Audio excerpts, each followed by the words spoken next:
What's good, YouTube? It's your boy Jay back with another video, and today is not going to be a build video as I would usually do on Tuesdays, but instead it's going to be the best ways to get classified and exotics when a global event is not on. So right now we got the global event, but there's plenty of different ways to get classifieds and exotics, and that's what we're gonna go over today in this video. If you find this video helpful, like.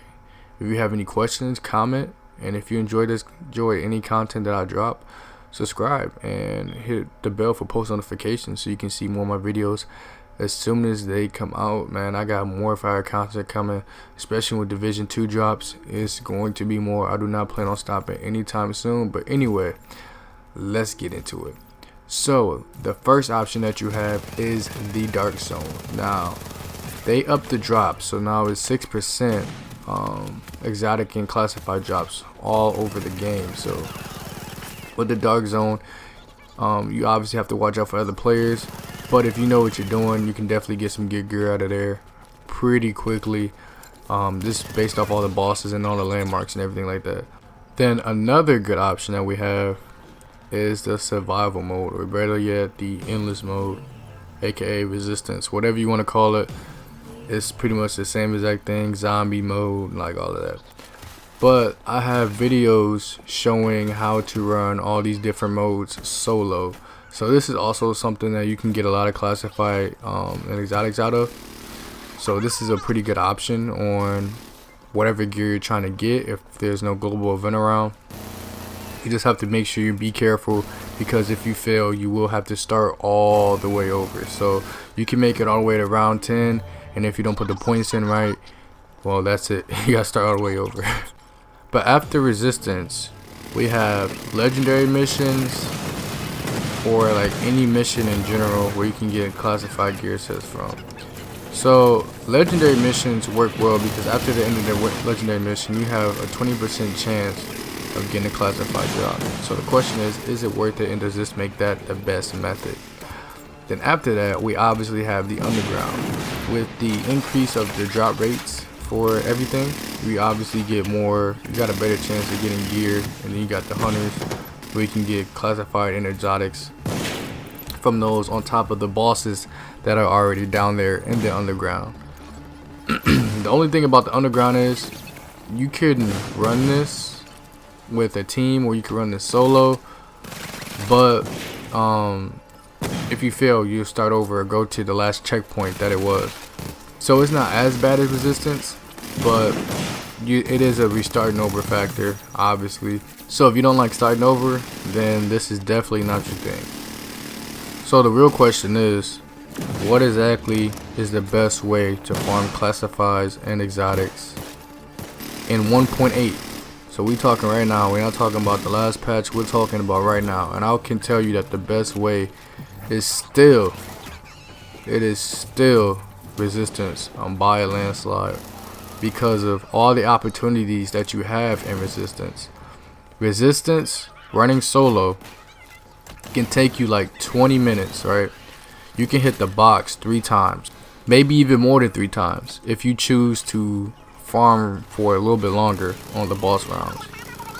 So let's just say you can hit the box 3 to 4 times, maybe 5.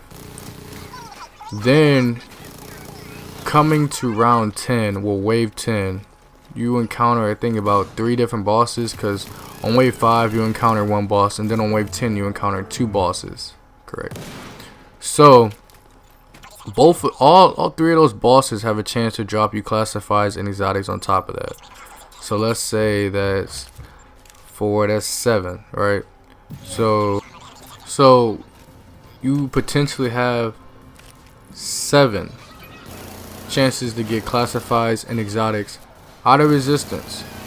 But let's talk about if you complete wave 10. So let's say you complete wave 10, right? There's no reason why you shouldn't complete wave 10. I mean, you're gonna farm this far anyway, so you might as well go ahead and finish it real quick. So let's say you complete wave 10.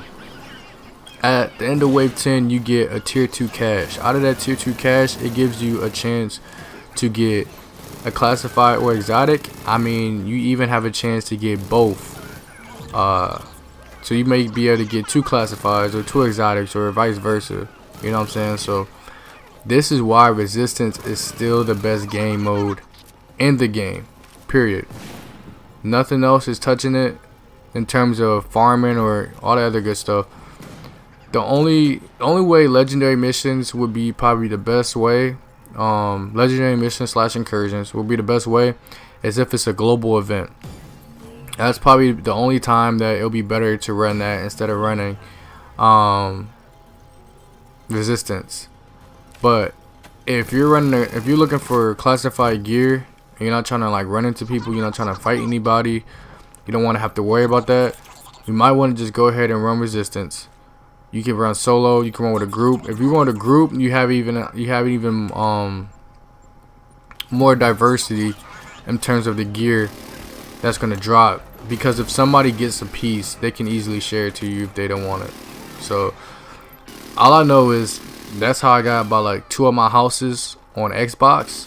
So if you still haven't got a house yet and you're looking to get one, I'm not saying that you're gonna necessarily get one from this, but I mean, why not try? If you tried everything else and you still haven't been able to get a house, I would say definitely try this, because even though this is opinion based, I ran everything in the game. I ran underground, I farmed the dark zone. When all that stuff let me down, I was able to come back to resistance, and resistance always hooked me up with whatever classifies I was looking for. Obviously it was a random RNG type thing for the loot, but it gave me at least a classified for like the work I put in. So if you're looking for more ways to get loot, I would definitely recommend resistance. If you need help running resistance and you're not sure how to run it exactly, you can check out some of my previous videos where I touched on how to run it solo, or maybe even hit your post notifications, because I'm starting a live stream now. So I'm doing a lot of live streams, and I'll be live streaming via YouTube. Sometimes I'm on Twitch. If I'm on Twitch, I'm probably on Fortnite or something. But if you guys catch me in the live stream with those post notifications, you'll always see like when I go live. So that's always a good thing. Speaking of that, shout out to the 2 people that viewed my live and that was, you know, in there leaving comments. I really appreciate y'all. One of them was Will Pagan and Arkin Ash. Man, shout out to y'all, bro. It was a nice little cool session testing out a new build. But anyway, this pretty much wraps up this video. Hope you guys found this content to be somewhat helpful. If you're looking for any exotic gear or classifieds, hopefully you find those gears using this method. But anyway, it's your boy Jay. Catch y'all in the next video, which will probably be a build video. Look forward to that. See ya in the next one. Peace.